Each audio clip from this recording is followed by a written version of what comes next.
आज हम जानेंगे जैन धर्म के आधार पर अरिहंत भगवान या तीर्थंकर भगवान और सिद्ध भगवान में दोनों में क्या अंतर है, क्या भेद है।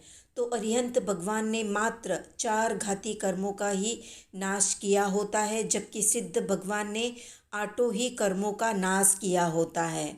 दूसरा भेद, अरिहंत भगवान इस विश्व के जीवों को आत्मकल्याण का उपदेश देते हुए विचरण करते हैं, जबकि सिद्ध भगवान मोक्ष में विराजमान होते हैं। तीसरा अंतर, अरिहंत भगवान के 12 विशिष्ट गुण होते हैं, जबकि सिद्ध भगवान के 8 विशिष्ट गुण होते हैं।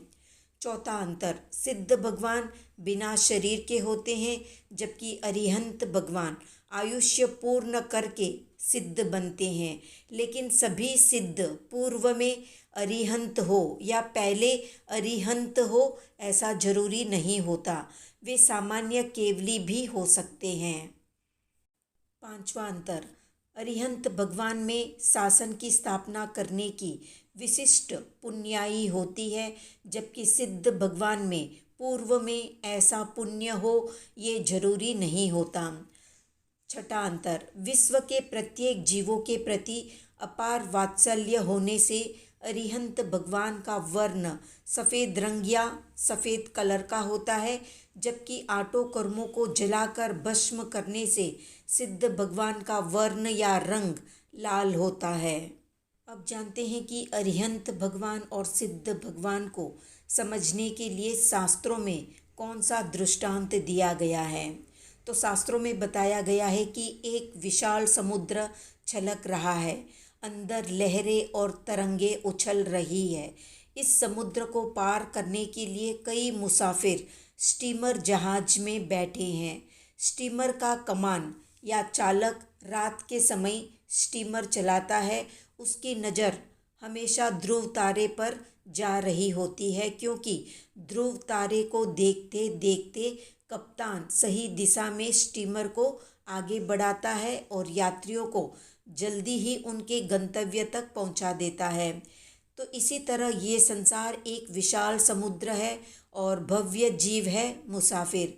उन्हें पहुंचना है मोक्ष नगर में। संसार समुद्र पार कराकर मोक्ष नगर में पहुंचाने वाला जहाज जिन शासन है। जिन शासन रूपी जहाज में बैठकर संसार समुद्र पार करके हमें मोक्ष नगर में पहुंचना है, लेकिन जहाज को चलाने के लिए कप्तान तो चाहिए होता है, और वो कप्तान है अरिहंत भगवान।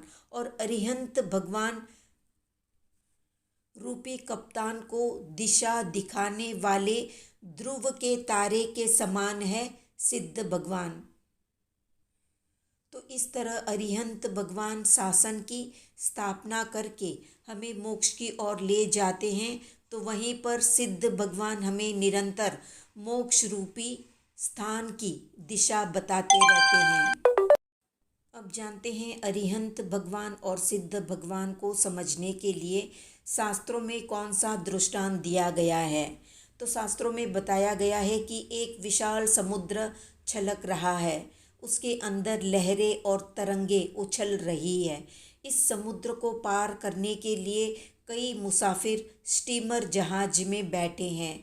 स्टीमर का कप्तान या चालक रात के समय स्टीमर चलाता है। उसकी नज़र हमेशा ध्रुव तारे पर जा रही होती है, क्योंकि ध्रुव तारे को देखते देखते कप्तान सही दिशा में स्टीमर को आगे बढ़ाता है और यात्रियों को जल्द ही उनके गंतव्य तक पहुंचा देता है। तो ठीक इसी तरह ये संसार एक विशाल समुद्र है और भव्य जीव है मुसाफिर। उन्हें पहुंचना है मोक्ष में या मोक्ष नगर में।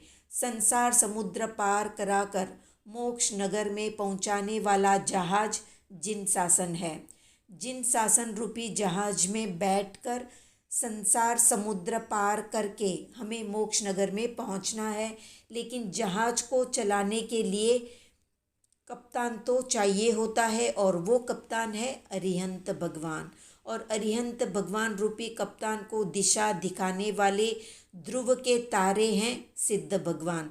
तो इस तरह अरिहंत भगवान शासन की स्थापना करके हमें मोक्ष की ओर ले जाते हैं, वहीं पर सिद्ध भगवान हमें निरंतर मोक्ष रूपी स्थान की दिशा बताते रहते हैं। अब संक्षिप्त में जानते हैं सिद्ध भगवान किसे कहते हैं और सिद्ध भगवान के कितने गुण होते हैं। तो 4 घाती और 4 अघाती कर्म, इस प्रकार कुल 8 कर्मों का जिन्होंने संपूर्ण नाश या क्षय कर दिया है, राग द्वेष विषय कसाई आदि दोषों से जो हमेशा के लिए मुक्त बन गए हैं, जीवन मृत्यु रूपी जंजाल से जो मुक्त हो चुके हैं, जिन्हें अब किसी प्रकार के दुख का सामना न करना पड़े, जिन्होंने अपनी आत्मा का शुद्ध स्वरूप प्रकट कर दिया है, सिद्ध शिला पर विराजमान होकर जो सदा आत्मरमणता में लीन रहते हैं, जिन्होंने वीतराग दशा और केवल ज्ञान प्राप्त कर लिया है, उन्हें ही सिद्ध भगवान कहते हैं। सिद्ध भगवान वैसे तो अनंत गुणों से युक्त होते हैं, पर उनके 8 मुख्य गुण हैं, जैसे अनंत ज्ञान, अनंत दर्शन, अव्याबाद सुख, वीतरागता, अक्षय स्थिति, अरूपित्व, अगुरु लघुत्व और अनंत वीर्य। अब जानते हैं कि सिद्ध भगवान कौन बन सकता है। तो मनुष्य गति में आया हुआ मनुष्य यदि अपनी साधना के द्वारा राग द्वेष आदि आंतरिक शत्रुओं का नाश कर देता है, आठों कर्मों को भस्म कर देता है, तो वो उसी भव में मोक्ष जा सकता है और सिद्ध भगवान बन सकता है। मनुष्य गति के अलावा बाकी की 3 गतियाँ यानी नरक, तिर्यंच और देव, इन तीनों गतियों से सीधे मोक्ष नहीं जाया जा सकता। मोक्ष के लिए एकमात्र गति है मनुष्य गति। तो ये थी संक्षिप्त जानकारी सिद्धों से संबंधित। आज का प्रश्न है, भगवान महावीर के गणधर सिद्धों के 15 भेद में से किस भेद के अंतर्गत आते हैं? कमेंट में बताएं। वीडियो पसंद आया तो लाइक शेयर सब्सक्राइब करें।